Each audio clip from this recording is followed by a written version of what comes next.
the workshop now.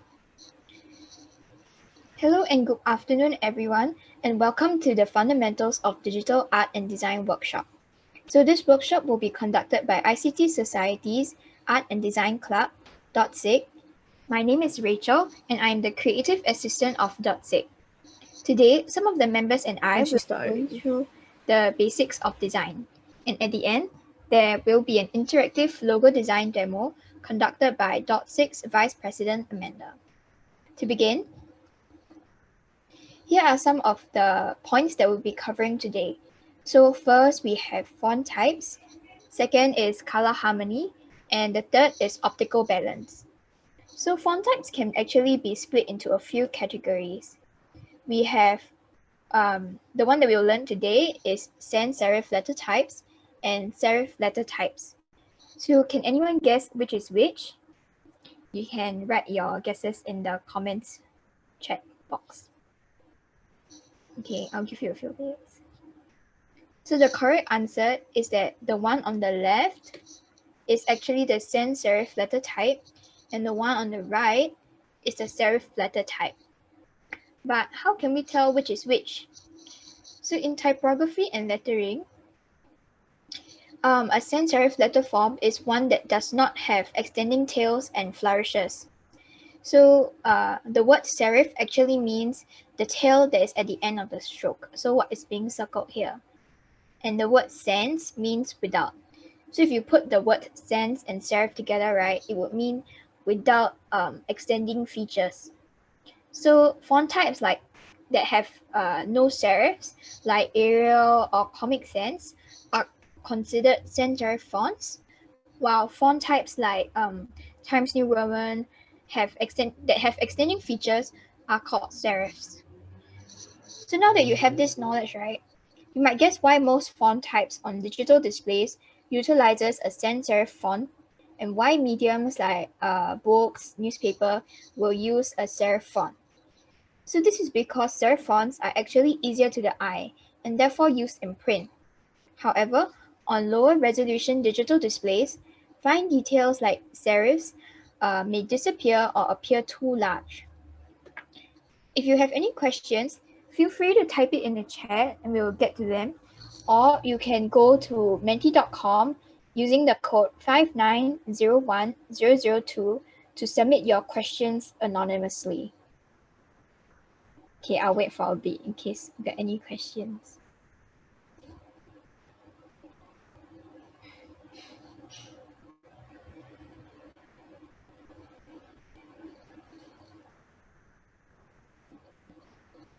Okay, if there are no questions, then I'll move on to the next topic.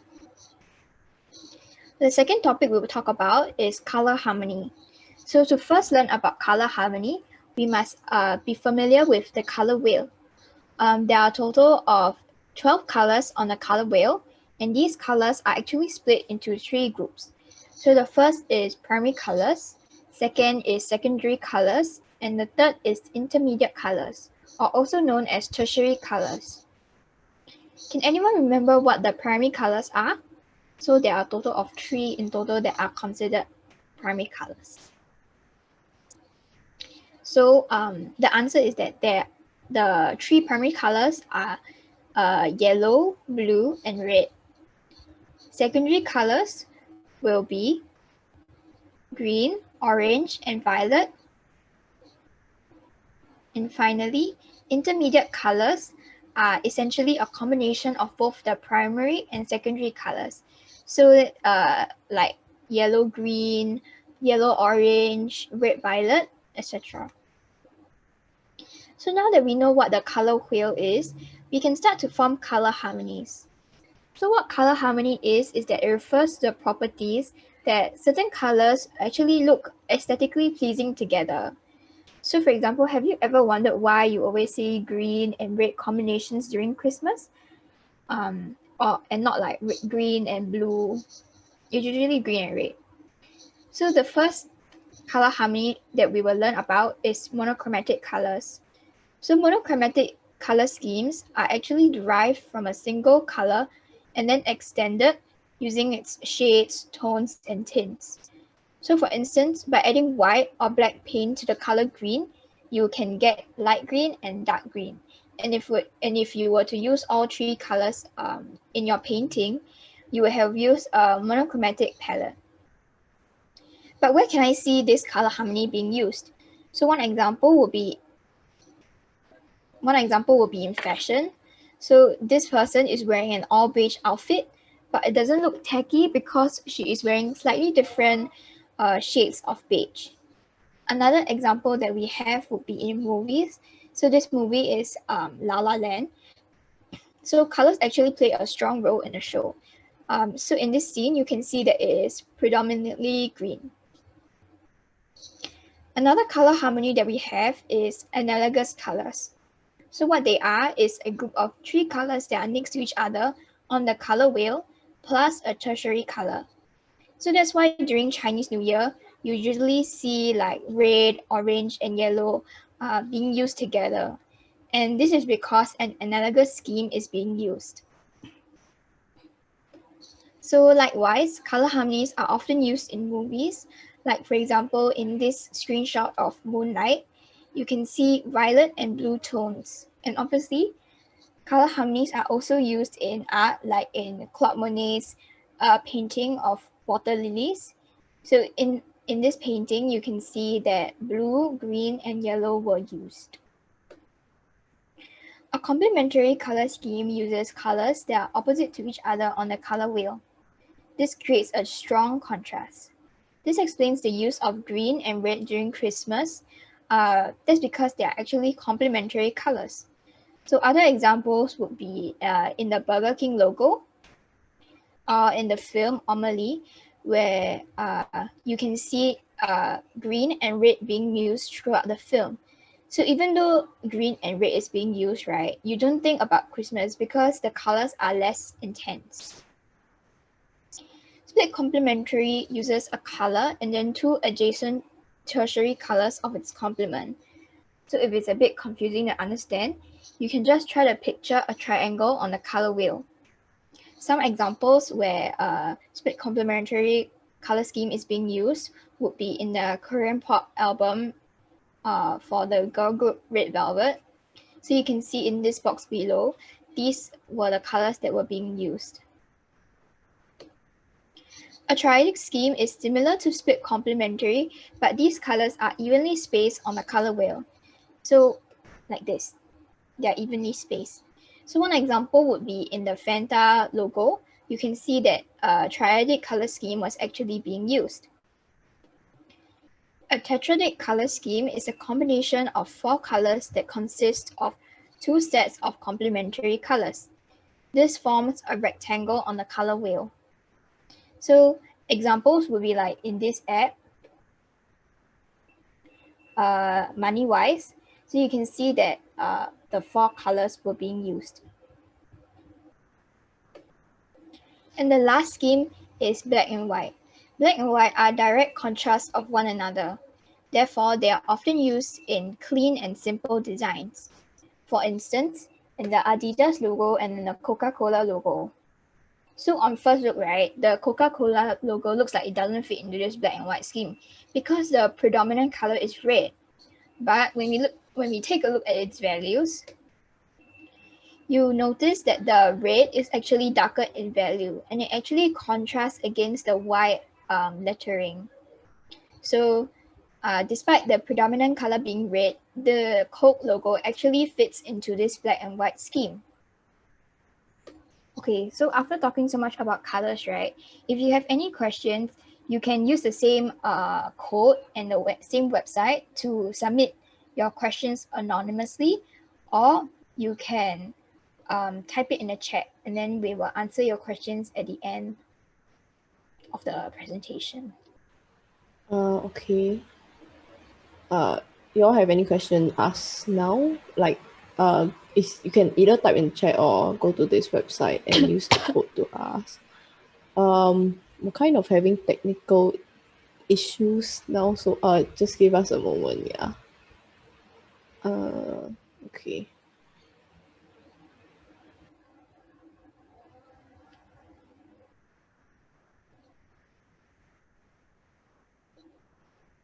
Rachel, can you you cannot see the waiting room, right? Or you can see the waiting room? Waiting room.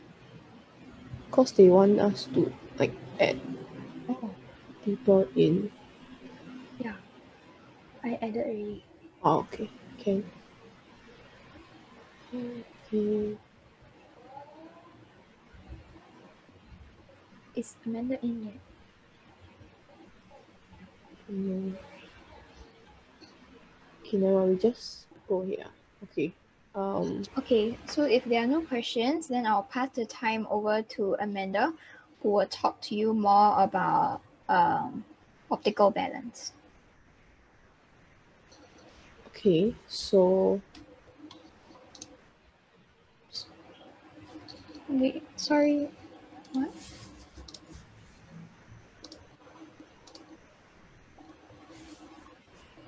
Yeah, having.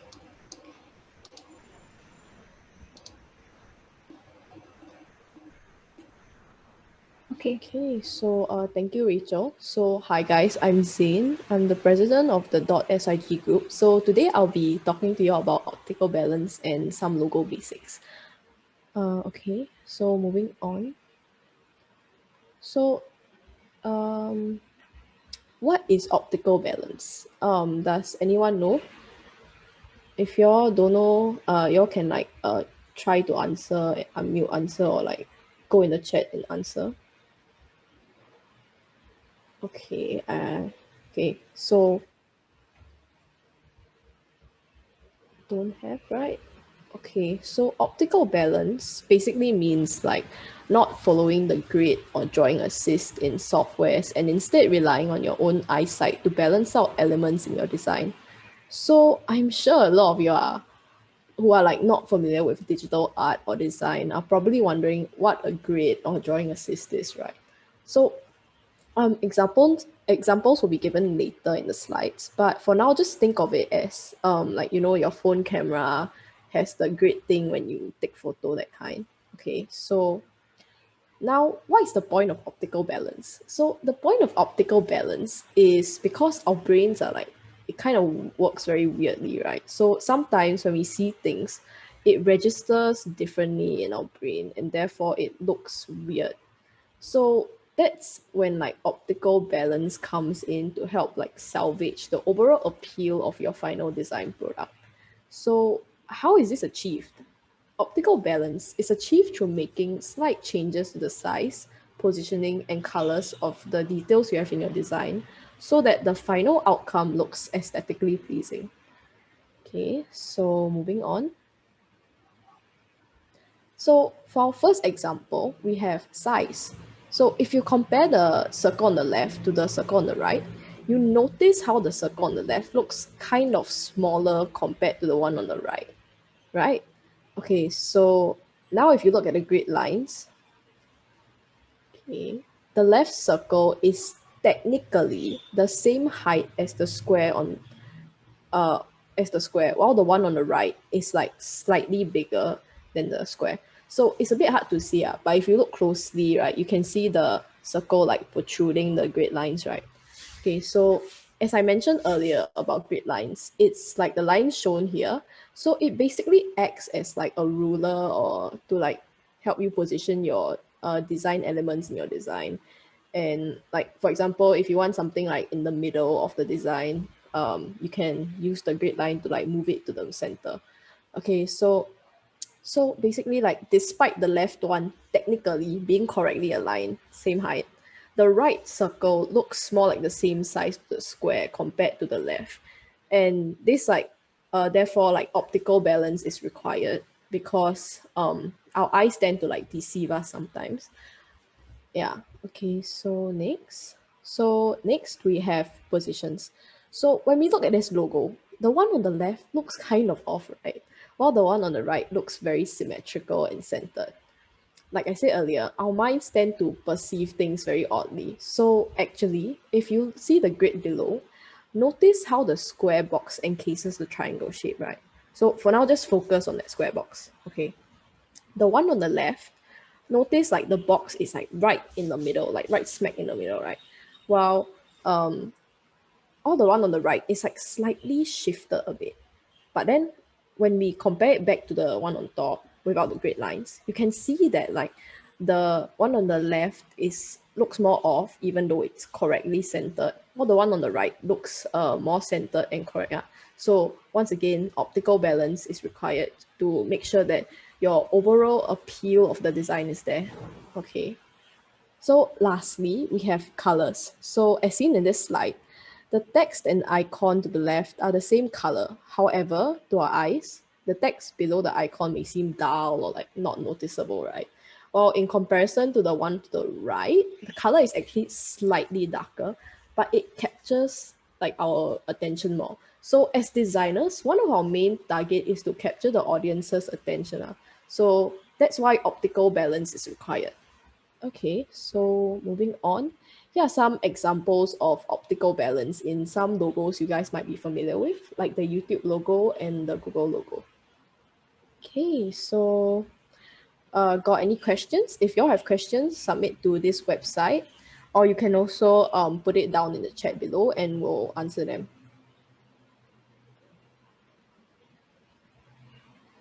Okay, no questions?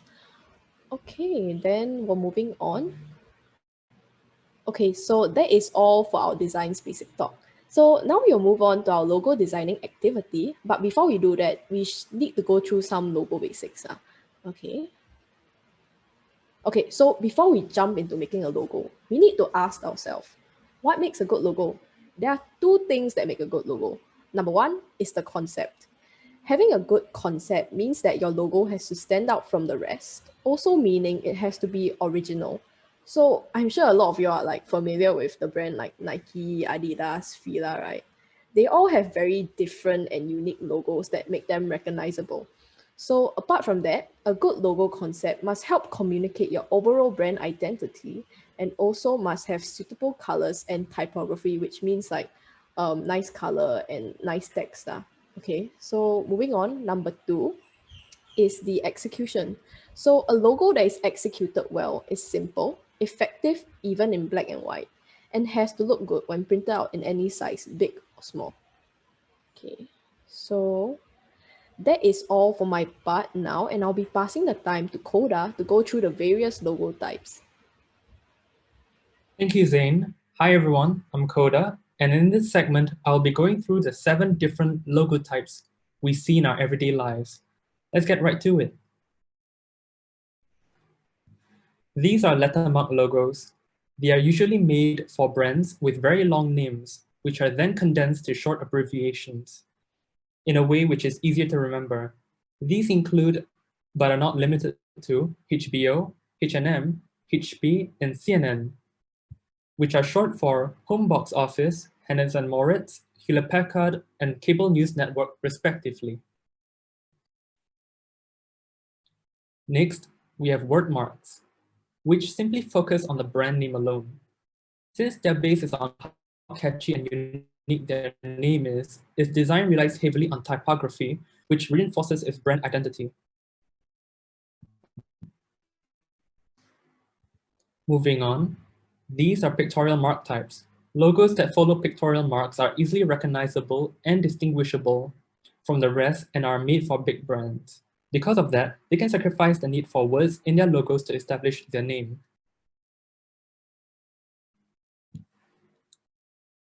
Abstract mark logos are logos that follow unconventional and unique geometric forms which are easily recognizable. Through their unique use of shapes, colors, and forms, they are able to establish their brand identity.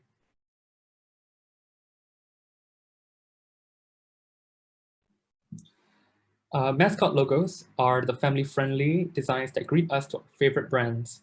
They are comprised of an illustrated, stylized character that can be easily recognized and evoke feelings of childlike fun and joy. These are emblem logos. They are made in a traditional way with common traits such as a crest, a shield, and a circle, and followed by a motto, if any. They are commonly used by educational institutes and government agencies due to the powerful and universal concepts they convey, such as their status and identity. Lastly, we have combination marks. They are a combination of 2 to 3 logo types to broadcast their identity effectively. This method is suitable for all brands as it combines the attributes and benefits of multiple logo types in one logo. Now, I'll be passing it over to Amanda, who will take you through the demo. But first, if you've got a question, type it in the chat or go to menti.com and use the code to submit your questions anonymously. We'll be taking a moment to take your questions.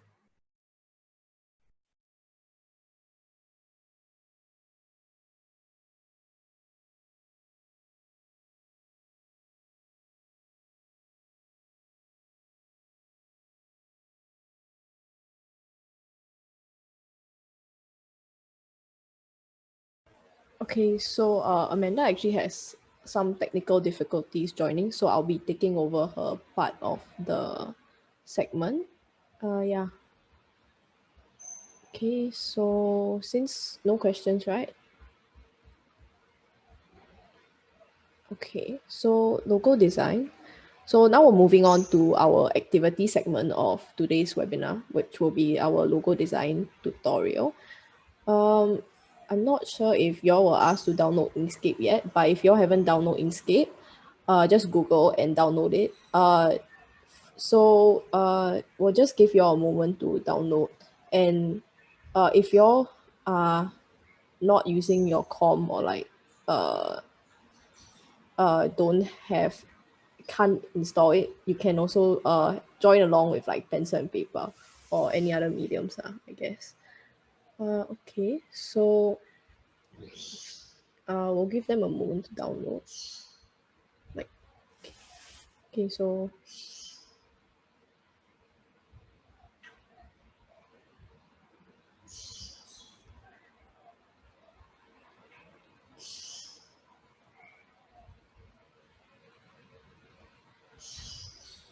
okay, so everyone download already, right? It's optional, so if you want to follow along, you can. If you don't want to follow along, also can. Okay. Next slide. Okay, so for Inkscape, here are the basic controls that you'll need. So I'll be using my trackpad, so no tablet, stylus, or what's it called, mouse. Yeah. Okay, so basic stuff like control plus arrow keys to pen and scroll. Zoom is the plus and minus on your keyboard.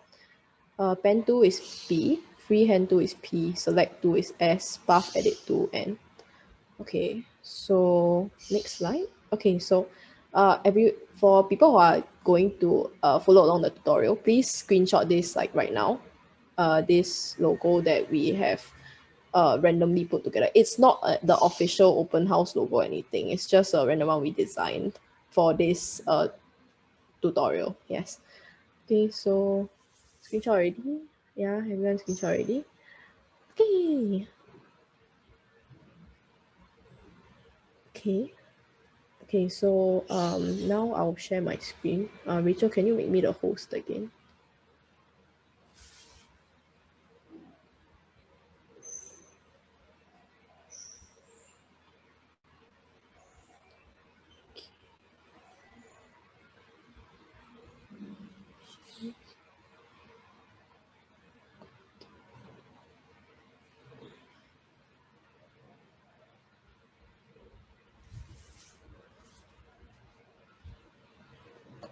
Okay, give me a moment now. Okay, I need a quit and join back because it won't allow me to screen share unless I do that.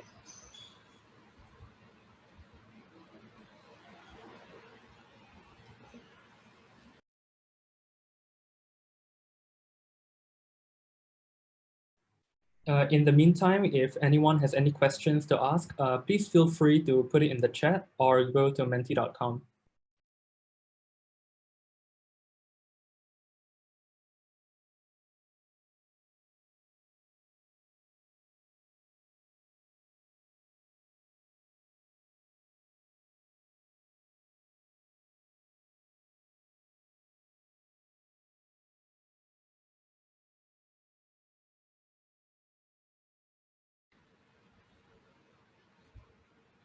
Oh, okay. Yeah, okay. Okay, Rachel, make me host again.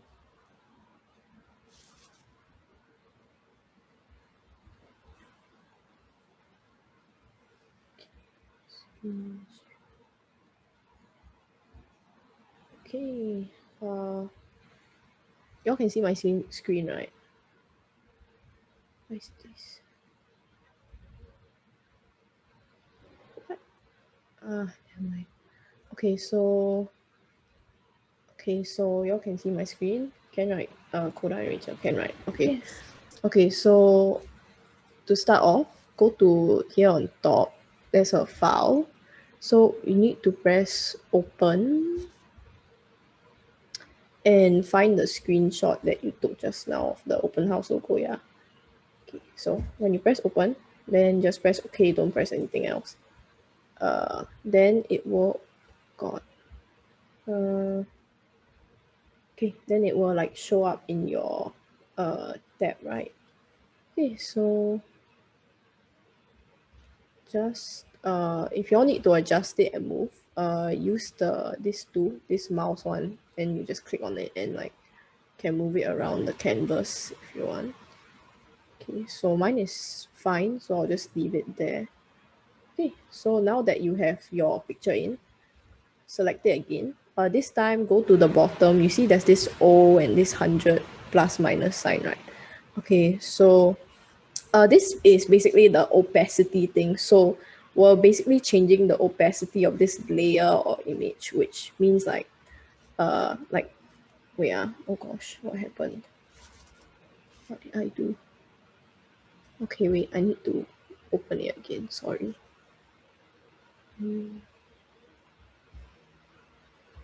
Okay. Gosh, I have two files. Okay.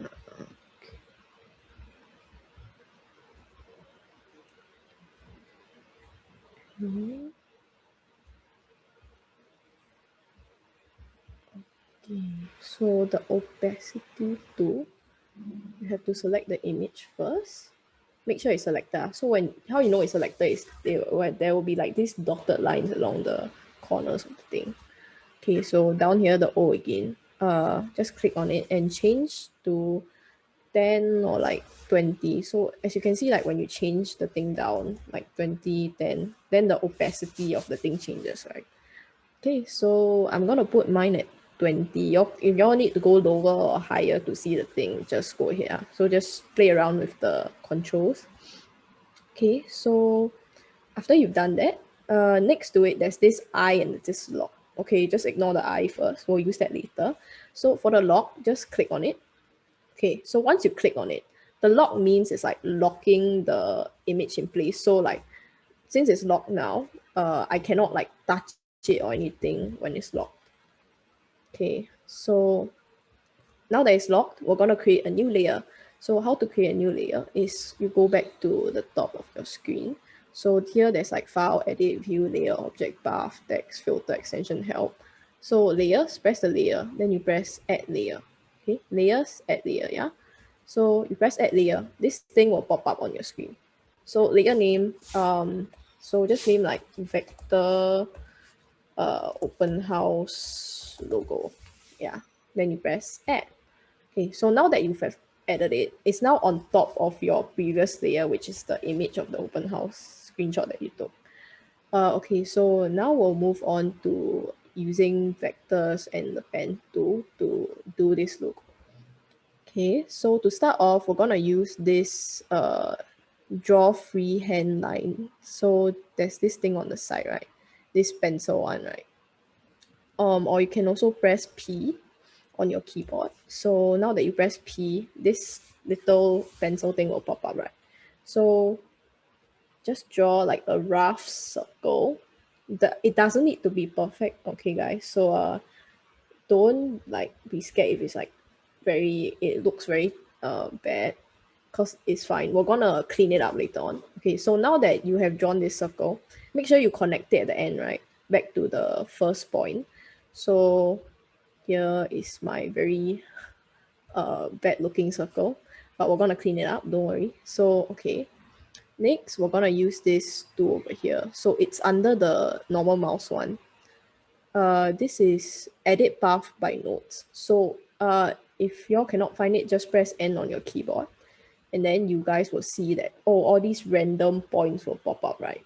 So now if you zoom in, if you need to zoom in plus minus again to see better, and yeah. So now we're gonna clean up the vector lines.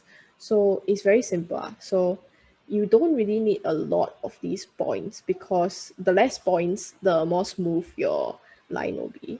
So for those like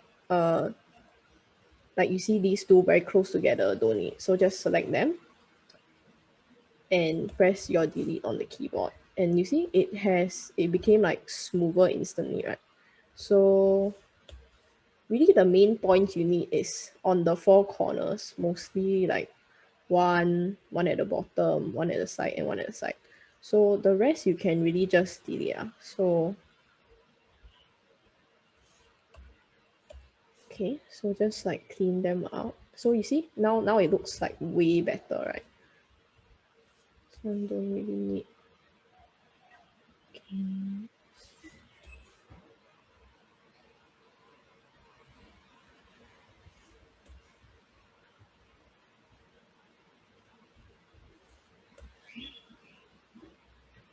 Gosh.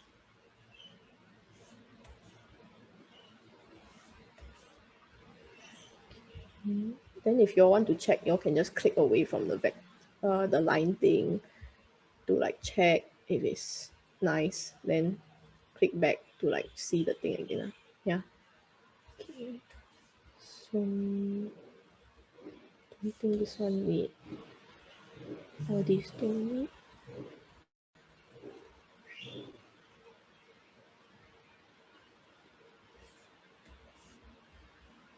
Okay. So more or less these are the main points I need for the thing.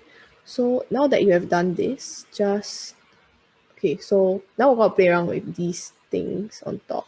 So we're gonna only use this one here. So what it does is basically it smooths the curve. So as you can see, when you press on like one of the points and you press this, it makes the curve like curved. So just do that for all of them, so that for all the points so that it all matches up and it's like smooth. Okay, so now that you have done that, it doesn't need to like be fully like on the actual traced outline. So because we're gonna fix it now, so to fix it, you can click anywhere on the thing and just like drag it around the circle until it like sort of fits. Oh gosh. Okay.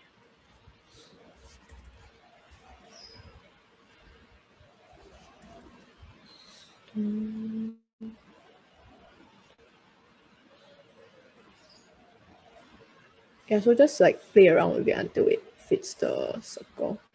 I think I might delete one more point. Yeah.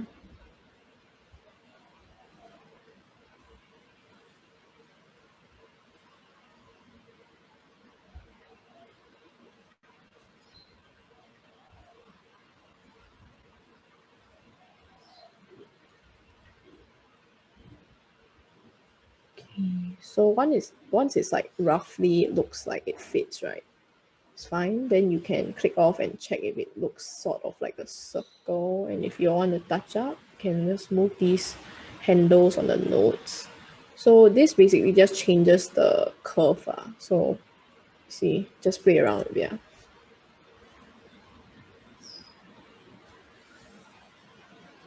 Okay.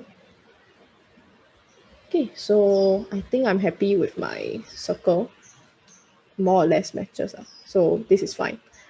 Okay, so now that you have fitted the whole thing into a circle, we're moving on to you click it again. So but change it back to this select object transform. So, or you can press S on your keyboard. So now you see it changes to these things again.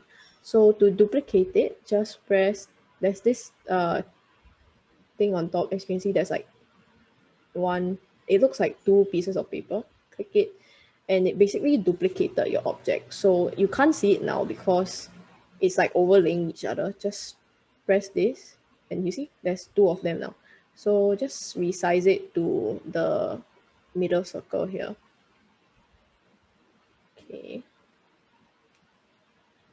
And just like for it to like somewhat fit. Okay, so now that that has happened, now that you did this, okay, so again, back to the select tool, press S, and then you hold down shift, and you press the inner one again. So, okay, so now that you have selected both at once, go back up to the file edit view layer object thing. Okay, so now we're gonna select path. Okay, path. Yeah, path. Okay, so after you have clicked path, click division or command dash division. So what this does is basically just now we had two circles. But now that we have done the division thing, it now becomes an O. So when you select it, you're selecting your O. Okay, so to fill it, just click object, fill and stroke. Okay, so make sure it's at fill. And you press this flat color. Yeah, see? Then now you can see it pops up as like your shape is filled in. So you can choose any color you want, but because it's easier for me to choose black for now, I'll be using black for all the way. So after you filled it in, just press this cross button to hide this to get back to the big screen. Okay, so next we're going to use pen tool now. So just press P on your sorry, not P, B. B on your keyboard. So now you can see the mouse tool turns into a pen tool, like a pen shape, right? Okay, so for this, just put the points, just start clicking, and then a point will appear. So then when you drag it, you can see there's this line like coming out. So just click it on the corners of the H and just keep going. So basically just outline the whole H.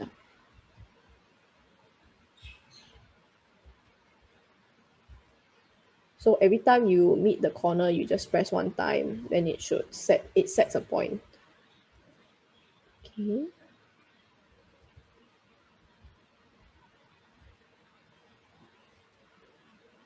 Okay, so when you're done, connect it back and then you press, then it becomes a whole object. So for this one, we don't really need to adjust the points, but if you need to adjust the point, just press this vertex thing N on the keyboard, and you can just shift the points however you wanna. But I'll just shift it a bit more. Okay, so after you're done with that, go back to your selection tool S. It changes to this, right? You can't see the points. And then again, to fill it, object, fill and stroke. This one, fill, make sure it's fill. Okay, so fill already. And that's your H. Okay, so now we're gonna move on to this like mouse wavy thingy over here. Okay, so again, to hide, press the cross and it should hide the thing, and now you can see this. So now we're gonna use pen tool. So for this one, just select here. Then you put one more point on top, one more point here, and one more point over here. Okay, so it looks a bit odd now, but just it's okay because we'll adjust it. So go back to your selection to cancel out the thing. So now it looks something like a triangle. Yeah, it looks like those heartbeat monitor type beat thing. Okay, so to adjust the curve, again, just like use this, press N on the keyboard or this tool, and then you just move it according to just move the curves accordingly, like so, and adjust the points. Okay. And then for this curve, right, this one, these 2 points, this one on top and this one at the bottom. You select both of them, hold down shift to select both of them. You can press this thing again so that it forms like a smooth curve. Yeah, so just adjust accordingly again.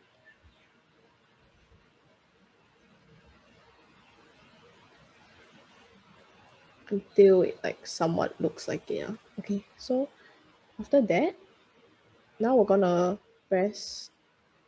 use the selection tool again. Select, press this one. Okay, so object, fill and stroke. Then for the now instead of fill, we press the stroke paint. Sorry, I mean the stroke style here. Okay, so for the width, just change it to about like 10, then press enter, and as you can see, it thickens the line. So, or like you can press it to like 15 or 20, however thick you want it to be. Okay, so that's the line, and that's done. So now we'll do this part, this oval. Just use this circle tool over here. Press arcs, just press E, then you... Okay, so the opacity is kind of low now, but just this. Okay. Then, because the opacity is at 20, that's why it looks like that. So back to the opacity, just change it to like 100 for now. Okay. Hold on, let me check what is happening.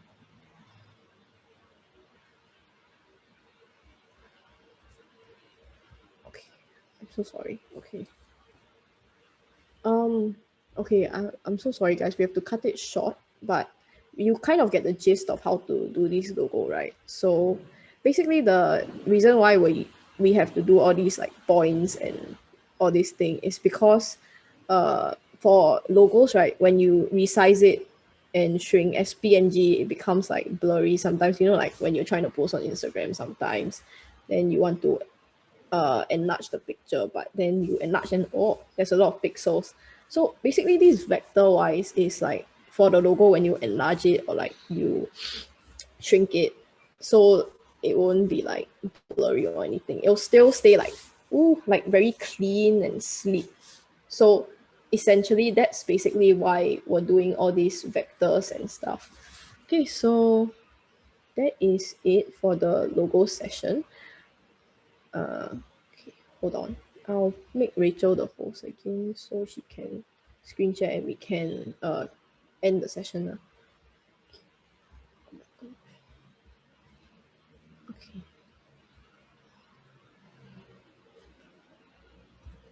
Okay, Rachel, you're the host now.